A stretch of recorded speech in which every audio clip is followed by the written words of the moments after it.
Hello students, today I am going to start new chapter D and F block। जैसा कि हम सबको मालूम है पीरियोडिक टेबल को 4 ब्लॉक्स में डिवाइड किया गया है। S block, P block, D block and F block. ये क्या हो गया? S ब्लॉक, P ब्लॉक, ये हो गया डी ब्लॉक और एफ ब्लॉक। क्या हो गया? F block. ठीक, तो हमें क्या पढ़ना है? डी ब्लॉक पढ़ना है। जिन तत्वों का इलेक्ट्रॉनिक विन्यास लिखने पर अंतिम इलेक्ट्रॉन डी उपकोष में प्रवेश करता है, उन तत्वों को हम डी ब्लॉक एलिमेंट कहते हैं। For example scandium. तो जब हम स्कैंडियम, इसका एटॉमिक नंबर कितना होता है? 21। जब हम इसका इलेक्ट्रॉनिक विन्यास लिखते हैं 1s2, 2s2, 2p6, 3s2, 3p6, 4s2, 3d1, यानी जिन तत्वों का इलेक्ट्रॉनिक विन्यास लिखने पर अंतिम इलेक्ट्रॉन डी उपकोष में प्रवेश करता है, उन तत्वों को डी ब्लॉक एलिमेंट कहते हैं। अब चूँकि बोर्स ने क्या है, ये क्या हो गया? 1s एनर्जी लेवल, ये क्या हो गया? 2 एनर्जी लेवल, ये क्या हो गया? 3। तो हम इसको रीअरेंज करके बोर्स के अनुसार क्या लिख सकते हैं? 1s2, 2s2, 2p6, 3s2, 3p6, 3d1, 4s2। क्योंकि 4s क्या होता है? कम एनर्जी का होता है, तो इलेक्ट्रॉन उत्सर्जित क्या सबसे पहले 4s से होते हैं। तो बोर्स के अकॉर्डिंग हम ऐसे इलेक्ट्रॉनिक कॉन्फ़िगरेशन इसका लिखते हैं। अब वर्ग, ये क्या हो गया? 1 वर्ग, 2 वर्ग, 3, 4, 5, 6, 7, 8, 9, 10, 11, 12। वर्ग 3 से लेकर वर्ग 12 तक के तत्व डी ब्लॉक में आते हैं। इन डी ब्लॉक तत्वों को हम संक्रमण तत्व भी कहते हैं, ट्रांजिशन एलिमेंट्स कहते हैं। ट्रांजिशन एलिमेंट्स इन तत्वों को इसलिए कहते हैं क्योंकि इनके परमाणु का इलेक्ट्रॉनिक विन्यास या लिखने पर इनका डी उपकोष अपूर्ण होता है, इसलिए इन तत्वों को हम क्या कहते हैं? ट्रांजिशन एलिमेंट या संक्रमण तत्व कहते हैं। लेकिन जिनका डी उपकोष पूर्ण भरा होता है या पूर्ण होता है, जैसे Zn हो गया, कैडमियम हो गया और मरकरी हो गया, इन तत्वों को संक्रमण तत्व नहीं कहते हैं क्योंकि इनका डी उपकोष पूर्ण रूप से भरा होता है। फॉर एग्ज़ाम्पल Zn है, तो Zn का जब हम इलेक्ट्रॉनिक विन्यास लिखेंगे 1s2, 2s2, 2p6, 3s2, 3p6, 3p6, 3d10, 2 to 4, 6 और 4s2। तो इन तत्वों का इलेक्ट्रॉनिक विन्यास क्या है? कम्प्लीटली फिल्ड होता है, यानी सारी कक्षकें पूरी तरह से भरी होती हैं, इसलिए Zn को हम संक्रमण तत्व या ट्रांजिशन एलिमेंट नहीं कहते हैं। अब बात करते हैं इनकी श्रेणियों की। तो डी ब्लॉक तत्वों की श्रेणियाँ। तो डी ब्लॉक तत्वों को 4 श्रेणियों में डिवाइड किया गया है।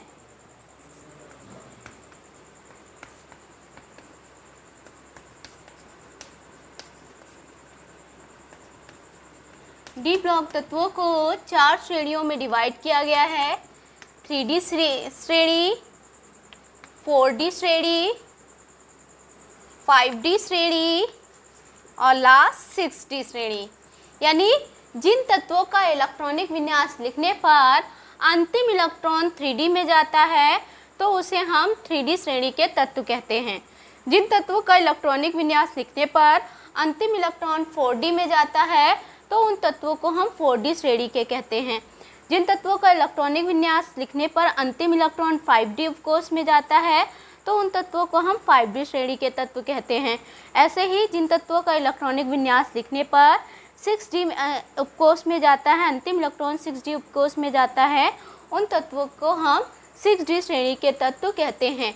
इसमें कुल 10 एलिमेंट्स रखे गए हैं, यानी 10 तत्व 3D श्रेणी में रखे गए हैं, 10 ही तत्व 4D श्रेणी में, 10 तत्व 5D श्रेणी में और 6D में भी 10 तत्व रखे गए हैं। इन तत्वों को कौन कौन से हैं ये तत्व?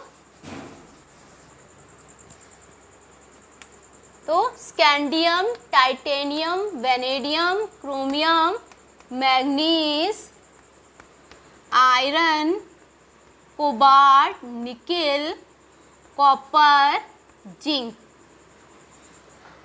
ये क्या है? इनका जब हम इलेक्ट्रॉनिक विन्यास लिखेंगे, स्कैंडियम का भी लिखा था, क्या आया था 3D1, ये 3D2 हो जाएगा, 3D3, 3D4, 3D5, 3D6, 3D7, 3D8, 3D9 and 3D10। तो इनका जब इलेक्ट्रॉनिक विन्यास लिखते हैं तो अंतिम इलेक्ट्रॉन क्या है? 3D उपकोष में आता है। इस तत्वों को आपको कैसे याद करना है? इसका एटॉमिक नंबर 21, 22, 23, 24, 25, 26, 27, 28, 29 एंड 30। कैसे याद करना है आप इसको देख लीजिए। शक्ति, ये क्या हो गया? शक्ति विक्रमण, ये क्या हो गया? शक्ति विक्रमण, फेको निकुंजन, यानी निकेल हम क्या कर दें? इसके साथ रख दें तो ये पूरा क्या हो जाएगा? निकुंजन। शक्ति विक्रमण, फेको निकुंजन। तो आपको 3D श्रेणी के तत्व याद हो जाएंगे। कैसे याद करना है? शक्ति विक्रमण, फेको निकुंजन। शक्ति मतलब स्कैंडियम, टी मतलब टाइटेनियम, वी मतलब वेनेडियम, क्र मतलब क्रोमियम, म मतलब मैग्नीज, एफी फेको, फे मतलब आयरन, को मतलब कोबाल्ट, नी मतलब निकेल, कु मतलब कॉपर और जंग मतलब जिंक। तो क्या हो गया? शक्ति विक्रमण, फेको निकुंजन। 4D श्रेणी में कौन कौन से तत्व आते हैं? 4D श्रेणी में यूट्रियम, जर्कोनियम, निबीडियम, मोलिब्डेनम, टेलुरियम,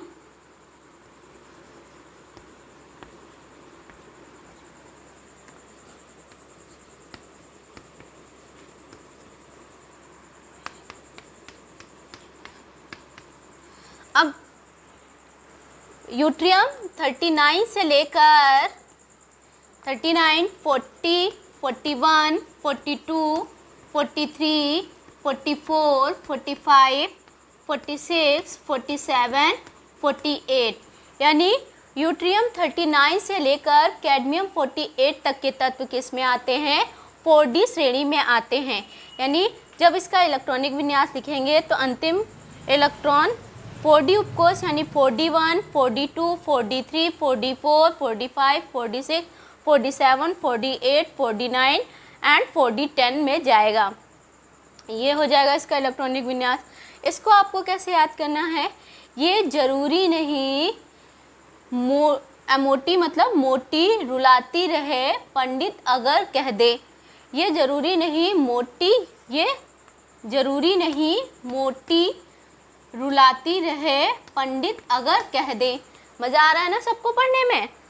ठीक, तो कैसे याद करेंगे? ये ज़रूरी नहीं मोटी रुलाती रहे पंडित अगर कह दे। ये मतलब yttrium, zirconium, niobium, molybdenum, tellurium, rubidium, rhodium, palladium, silver and cadmium. अब 5D श्रेणी में लेंथीनियम 57 एंड हाफनियम 72 से लेकर मरकरी 80 तक के तत्व आते हैं। इनका जब हम इलेक्ट्रॉनिक विन्यास लिखते हैं तो अंतिम इलेक्ट्रॉन 5D उपकोष में प्रवेश करता है। 5D1, 5D2, 5D3, 5D4, 5D5, 5D6, 5D7, 5D8, 5D9 and 5D10। इसके बाद आती है 6D श्रेणी। 6D श्रेणी में एक्टिनियम 89 से रदरफोर्डियम 104 से लेकर 112 तक के तत्व आते हैं। 89, 104, 105, 106, 107, 108, 109 MT, UUN 110, UUU 111 and UUV 112। इनका हम IUPAC नाम कैसे लिखते हैं? जब U होता है तो अन और ये बाइयम, तो ये अनन बाइयम का क्या हो जाएगा? 112 हो जाएगा 6D श्रेणी। अब बात करते हैं संक्रमण तत्वों के गुणों की, प्रॉपर्टीज ऑफ ट्रांजिशन एलिमेंट्स। तो अब बात करते हैं डी ब्लॉक तत्वों के गुण की। तो सबसे पहला पॉइंट आता है उपलब्धता, यानी ये कैसे पाए जाते हैं। तो जो डी ब्लॉक तत्व हैं वो मुक्त और संयुक्त दोनों अवस्था में पाए जाते हैं। फॉर एग्जाम्पल जो सिल्वर और गोल्ड है ये क्या है? मुक्त अवस्था में पाया जाता है, जबकि कॉपर क्या है? संयुक्त अवस्था में पाया जाता है। तो इनकी उपलब्धता क्या हो गई कि डी ब्लॉक तत्व प्रकृति में मुक्त और संयुक्त दोनों अवस्थाओं में पाए जाते हैं। सेकंड पॉइंट इनका इलेक्ट्रॉनिक विन्यास। तो पॉइंट नंबर 2 क्या हो गया? इलेक्ट्रॉनिक विन्यास।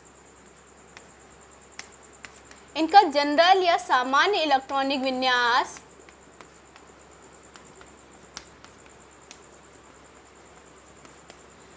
n-1 D1 to 10 तथा NS1 to 2 होता है। इनका सामान्य इलेक्ट्रॉनिक विन्यास n-1 D1 to 10 NS1 to 2, यानी s ऑर्बिटल जो लास्ट में होगा उसमें एक या दो इलेक्ट्रॉन होंगे, कहीं कहीं पे ये 0 से 2 यानी 0 भी हो सकते हैं, 1 भी हो सकते हैं और 2 भी हो सकते हैं। और D में 1 से लेकर 10 तक इलेक्ट्रॉन होंगे। फॉर एग्जाम्पल 3D श्रेणी का अगर हम लिखें तो ऑर्गन क्या क्या होता है? 18, तो ऑर्गन 18 तक का इलेक्ट्रॉनिक विन्यास हो गया। 4s2 3D1, 18 और 2 20 और 1 क्या हो जाएगा? 21। तो इनका फिर शक्ति यानी टाइटेनियम, ये भी ऑर्गन Ar क्या हो जाएगा? 4s2 3D2। ऐसे ही जब हम Zn तक लिखेंगे तो लास्ट में क्या हो जाएगा? ऑर्गन Ar 4s2 3D10, यानी बीच में जो भी एलिमेंट आएगा 3D2, 3D3, 3D4, 3D5, 3D6, 3D7, 3D8, 3D9 and 3D10। तो इनका जनरल इलेक्ट्रॉनिक विन्यास क्या होगा? n-1 D में 1 से लेकर 10 तक इलेक्ट्रॉन और NS में 1 से लेकर 2 तक इलेक्ट्रॉन। ऐसे ही जब हम 4D श्रेणी का लिखेंगे तो 36 आएगा क्रिप्टॉन का। 4D का पहला 4D श्रेणी में क्या है? यूट्रियम, तो क्रिप्टॉन का 36, इसका क्या होता है? 39। क्रिप्टॉन 36 क्या आ जाएगा? 5s2 36 और 2 क्या हो जाएगा? 37, 38 और 4D1 लास्ट तक क्या आ जाएगा? 4D, 5s2 4D10। ये 4D श्रेणी के। ऐसे ही हम इलेक्ट्रॉनिक विन्यास 5D और 6D के लिखेंगे। नेक्स्ट पॉइंट है परमाणु त्रिज्या।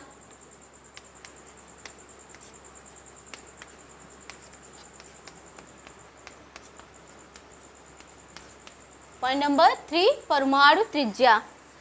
तो डी ब्लॉक तत्वों की परमाणु त्रिज्या बाएं से दाएं जाने पर तीसरे यानी थर्ड ग्रुप से 7th ग्रुप तक पहले घटती है। डी ब्लॉक तत्वों की परमाणु त्रिज्या थर्ड ग्रुप से आवर्त सारणी में बाएं से दाएं जाने पर थर्ड ग्रुप से 7th ग्रुप तक घटती है। 10th ग्रुप तक यानी 8th, 9th, 10th तक स्थिर रहती है या लगभग बराबर रहती है। और 11वें व 12वें ग्रुप में 11वें व 12वें वर्ग की जो परमाणु त्रिज्या है, परमाणु त्रिज्या में वृद्धि होती है। क्यों? यानी आवर्त सारणी में बाएं से दाएं जाने पर डी ब्लॉक तत्वों में 3rd से 7th ग्रुप तक परमाणु त्रिज्या घटती है, 10th ग्रुप तक स्थिर यानी लगभग बराबर रहती है और 11वें व 12वें वर्ग में परमाणु त्रिज्या में वृद्धि होती है। क्यों? क्योंकि डी ब्लॉक तत्वों में दुर्बल परीक्षण प्रभाव प्रदर्शित करते हैं। क्योंकि डी ब्लॉक तत्व क्या हैं? दुर्बल परिरक्षण प्रभाव या स्क्रीनिंग इफेक्ट प्रदर्शित करते हैं। परिरक्षण प्रभाव या स्क्रीनिंग इफेक्ट प्रदर्शित करते हैं, जिसके कारण इनकी परमाणु त्रिज्या 3rd से 7th ग्रुप तक घटती हैं। परिरक्षण प्रभाव क्या होता है? यानी जब कोई परमाणु होता है उसमें क्या होता है? न्यूक्लियस होता है और न्यूक्लियस के बाहर क्या होते हैं? इलेक्ट्रॉन चक्कर लगाते हैं। इनका न्यूक्लियस का इलेक्ट्रॉनों का नाभिक के प्रति आकर्षक है, इसका क्या कहलाएगा? प्रभावी नाभिकीय आवेश कहलाएगा। लेकिन कई सारे कोश क्या होते हैं इसमें? इलेक्ट्रॉन, यानी पहले कोश में 2 इलेक्ट्रॉन, फिर 8, फिर 18, फिर ऐसे क्या है इसमें इलेक्ट्रॉन होते हैं। तो इस इलेक्ट्रॉन का आकर्षण क्या होगा? कम होगा इससे, क्योंकि बीच में क्या आ रहा है? ये इलेक्ट्रॉन की एक लेयर आ रही है, यानी एक ये क्या कर रहा है? स्क्रीनिंग का एक रक्षण कवर बना रहा है। इसी को हम क्या कहते हैं? स्क्रीनिंग इफेक्ट या परिरक्षण प्रभाव कहते हैं। यानी डी ब्लॉक में तत्वों में बाएं से दाएं जाने पर क्या है? 3rd ग्रुप से 7th ग्रुप तक युग्मित इलेक्ट्रॉनों की संख्या बढ़ती है और ये क्या करते हैं? दुर्बल परिरक्षण प्रभाव प्रदर्शित करते हैं, जिसके कारण जो इसका परिरक्षण प्रभाव के तुलना में प्रभावी नाभिकीय आवेश क्या हो जाता है? अधिक हो जाता है। इसलिए इसका क्या है? 3rd ग्रुप से 7th ग्रुप तक इसकी परमाणु त्रिज्या घटती है। तो 1st ग्रुप से 7th ग्रुप तक जाने पर क्या होगा? इसमें अयुग्मित इलेक्ट्रॉनों की संख्या बढ़ेगी। अयुग्मित इलेक्ट्रॉनों की संख्या जब बढ़ती है तब क्या होता है? ये दुर्बल परिरक्षण प्रभाव प्रदर्शित करते हैं। तो दुर्बल परिरक्षण प्रभाव की अपेक्षा इनका प्रभावी नाभिकीय आवेश अधिक होता है, जिस कारण बाएं से दाएं जाने पर 3rd ग्रुप से 7th ग्रुप तक वर्ग तक के तत्वों की परमाणु त्रिज्या घटती है। लेकिन बाद में क्या होता है? इनकी पेयरिंग होना शुरू हो जाती है, यानी इलेक्ट्रॉनों का युग्मन होना शुरू हो जाता है, जिसके कारण जो दुर्बल परिरक्षण प्रभाव और क्या है वो प्रभावी नाभिकीय आवेश को संतुलित कर देता है। इसलिए इनके जो 7th के आगे यानी 8th 9th 10th के हैं एलिमेंट, इनका जो परमाणु त्रिज्या होगी वो लगभग क्या होगी? बराबर होगी। यानी क्योंकि ये क्या हो गया? 3rd 4th वर्ग, 5th 6th 7th, यानी Mn तक क्या है? इसकी परमाणु त्रिज्या 3rd से 7th तक क्या है? कम होगी या घटती है। लेकिन Fe से क्या है? Fe कोबाल्ट, निकिल, कॉपर और जिंक। Fe क्या है? आयरन से क्या होता है? इलेक्ट्रॉनों का युग्मन होना शुरू हो जाता है, जिस कारण परिरक्षण प्रभाव प्रभावी नाभिकीय आवेश को संतुलित कर लेता है। इसलिए FeCO और Ni की जो परमाणु त्रिज्या है वो लगभग बराबर होती है। लेकिन 11वें और 12वें में क्या है? परिरक्षण प्रभाव का प्रभाव अधिक हो जाता है, प्रभावी नाभिकीय आवेश से परिरक्षण प्रभाव अधिक हो जाता है। इसलिए इसकी परमाणु त्रिज्या में क्या हो जाती है? वृद्धि हो जाती है। आकार यानी जब हम 3D श्रेणी से 4D श्रेणी के तत्वों में जाते हैं, तो 3D श्रेणी से 4D की श्रेणी के तत्वों में जाने पर कोशों की संख्या में वृद्धि होती है। कोशों की संख्या में वृद्धि होती है, जिस कारण 4D श्रेणी के तत्वों का आकार 3D श्रेणी के तत्वों के आकार से बड़ा होता है।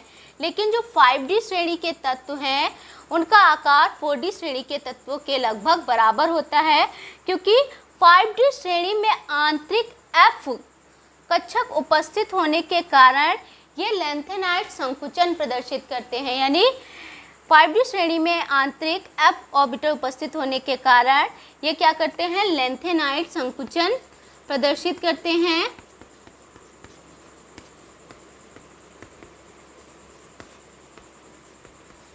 जिस कारण इनका आकार क्या होता है? 4D श्रेणी के बराबर होता है। लेंथेनाइट संकुचन अभी F ब्लॉक में आपको बताएंगे। यानी क्या होती है? बाएं से परमाणु त्रिज्या क्या है? आवर्त सारणी में बाएं से दाएं जाने पर इसका आकार घटता है परिरक्षण प्रभाव के कारण। इसी को हम क्या कहते हैं, लेंथेनाइड संकुचन कहते हैं। तो 5D श्रेणी में लेंथेनाइड संकुचन के कारण इन तत्वों का आकार 4D तत्वों के बराबर ही होता है। नेक्स्ट पॉइंट, आयनिक त्रिज्या। आयनिक त्रिज्या यानी आवर्त सारणी में बाएं से दाएं जाने पर आयनिक त्रिज्या, बाएं से दाएं जाने पर आयनिक त्रिज्या क्या है, घटती है। लेकिन ऊपर से नीचे जाने पर, आवर्त सारणी में बाएं से दाएं जाने पर आयनिक त्रिज्या घटती है। बाएं से दाएं जाने पर आयनिक त्रिज्या क्या है, घटती है। लेकिन ऊपर से नीचे जाने पर आयनिक त्रिज्या बढ़ती है। नेक्स्ट पॉइंट, अब बात करते हैं गलनांक एवं क्वथनांक में। तो इनमें जैसे जैसे अयुग्मित इलेक्ट्रॉनों की संख्या बढ़ती है, डी ब्लॉक तत्वों के क्वथनांक एवं गलनांक भी क्या होते हैं, बढ़ते हैं। यानी स्कैंडियम से लेकर इनके क्वथनांक और गलनांक क्या है, बढ़ते हैं। लेकिन मैग्नीज में क्या होता है, D5 यानी ये हाफ फील्ड इलेक्ट्रॉन होते हैं, यानी ये क्या होता है, स्टेबल होता है, जिस कारण इसका गलनांक एवं क्वथनांक क्या होता है, इनसे कम होता है। बाद में आगे के तत्वों में क्या होता है, इलेक्ट्रॉनों की पेयरिंग शुरू हो जाती है। इस पेयर्ड इलेक्ट्रॉन वाले तत्वों में गलनांक और क्वथनांक क्या होते हैं, कम होते हैं। अब नेक्स्ट पॉइंट, धात्विक गुण। तो धात्विक गुण जो डी ब्लॉक तत्व हैं,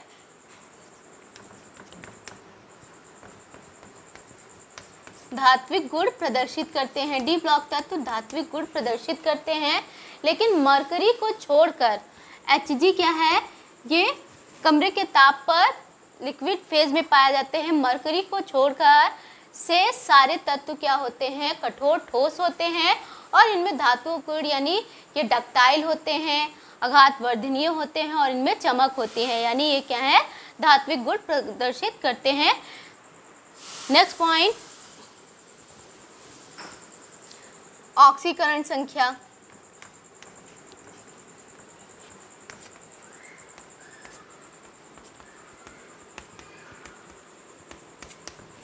तो डी ब्लॉक तत्व क्या है, परिवर्ती ऑक्सीकरण संख्या प्रदर्शित करते हैं। 3D श्रेणी की अगर बात करें तो scandium, titanium, vanadium, chromium, manganese. तो +3 +2 +3 +4 +2 +3 +4 +5 +2 +3 +4 +5 +6 +2 +3 +4 +5 +6 +7। यानी जो 3D श्रेणी है उसमें तत्वों की देखें तो इनकी जब हम इसका इलेक्ट्रॉनिक विन्यास लिखते हैं तो स्कैंडियम में क्या आता है, 4s2 3d1, यानी बाहरी इसको मिला के कितने इलेक्ट्रॉन है, 3। तो इसकी ऑक्सीकरण संख्या क्या हो जाएगी, +3। टाइटेनियम में क्या हो जाएगा, 4 3d2 4s2, तो कितने हो जाएंगे, 4। तो ये ऑक्सीकरण संख्या +2 +3 +4 तक शो करता है। ऐसे ही वेनेडियम यानी मैग्नीज तक देखें तो इनका जो ऑक्सीकरण संख्या है वो इनके 4s और 3d इलेक्ट्रॉनों के द्वारा निकाली जाती है। लेकिन आगे Fe, कोबाल्ट, निकिल, कॉपर और जिंक के लिए ऐसा कोई रूल नहीं है। तो डी ब्लॉक के तत्व क्या है, परिवर्ती ऑक्सीकरण संख्या प्रदर्शित करते हैं। नेक्स्ट, जो डी ब्लॉक तत्व है वो रंगीन यौगिकों का निर्माण करते हैं। यानी रंगीन यौगिकों का निर्माण।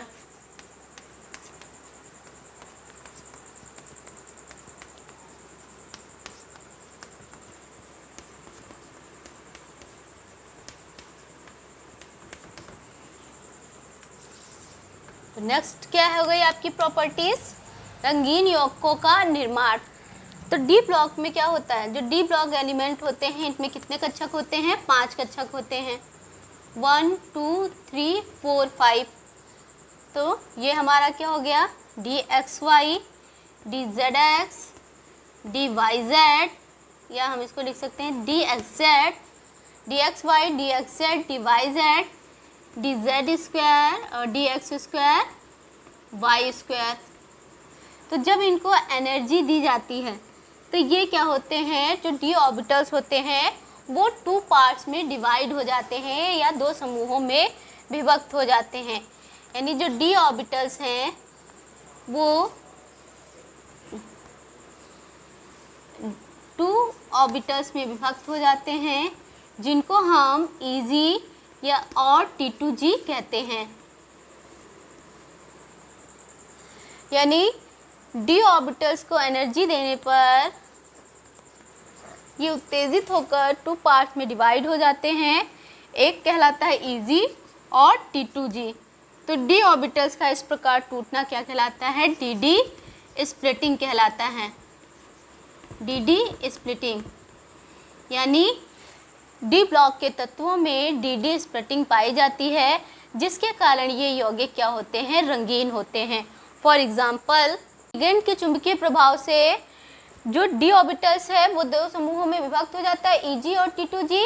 यानी इसको हम क्या कहते हैं, डी स्प्लिटिंग। डी स्प्लिटिंग के कारण ही ये डी ब्लॉक क्या है, रंगीन यौगिकों का निर्माण करते हैं। जैसे Cu2+ है, हाइड्रेटेड है, ये नीले कलर का होता है। Cu2+ एनहाइड्रस सफ़ेद रंग का होगा। CO2+ हाइड्रेटेड सफ़ेद रंग का।